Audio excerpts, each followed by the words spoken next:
Greetings, citizens of the United States. We are anonymous. We are confident that you have seen information regarding CISPA from those who oppose it as well as those who support it. What you haven't been told is how CISPA is the missing piece of the puzzle the US government has slowly been putting together to allow themselves absolute control over their citizens. To illustrate what is, and has been happening, we must go back to the inception of the Department of Homeland Security. November 25, 2002. The Department of Homeland Security was officially formed. The United States Department of Homeland Security, DHS, is a cabinet department of the United States federal government created in response to the September 11 attacks, and with the primary responsibilities of protecting the United States of America and U.S. territories from and responding to terrorist attacks, man-made accidents, and natural disasters.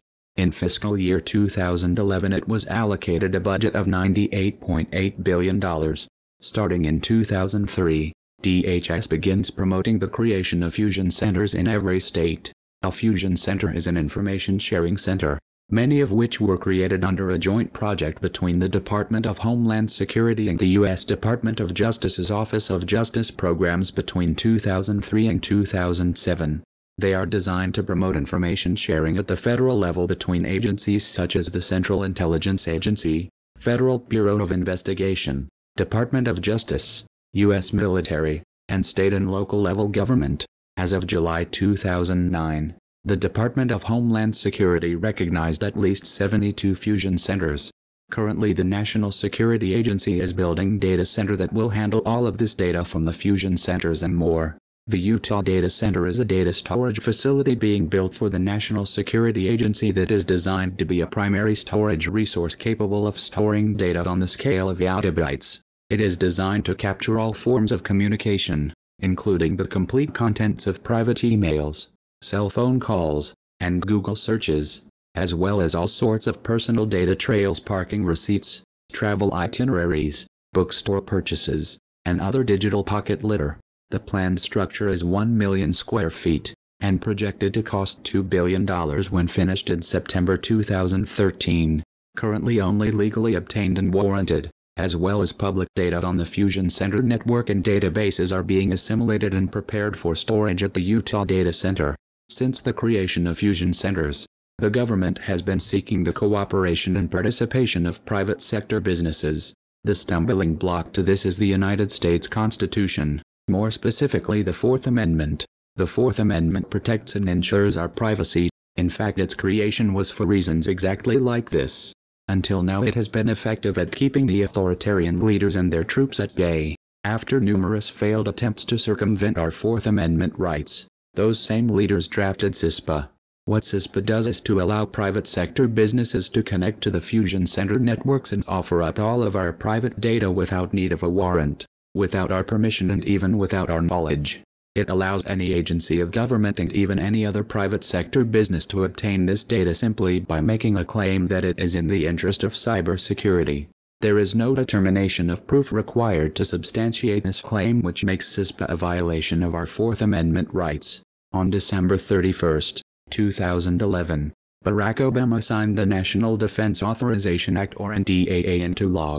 This act essentially suspends the constitutional rights of United States citizens who are suspected of, involved in, or associated with anyone involved in terrorism. This act allows for the indefinite detention, without cause, without proof, without trial of the accused person. While many of you may believe you have nothing to worry about, the current administration has recently listed cyber terrorism as one of the top threats that America will face, and what's more, they have declared Anonymous to be a cyber-terrorist organization. Anonymous is an idea, not an organization. By denouncing the idea that is anonymous as terrorism, any of you who would stand your ground for your rights would fall under the definitions of the NDAA. The current administration has taken the mask of the patriot, the sincere and the just, and relabeled those wear that mask terrorists. On March 16, 2012, Barack Obama signed into law the National Defense Resources Preparedness Bill.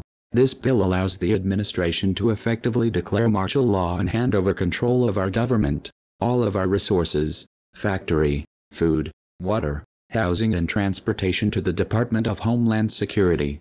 Even the citizens can be rounded up and forced to work for DHS should they have skills that DHS is interested in.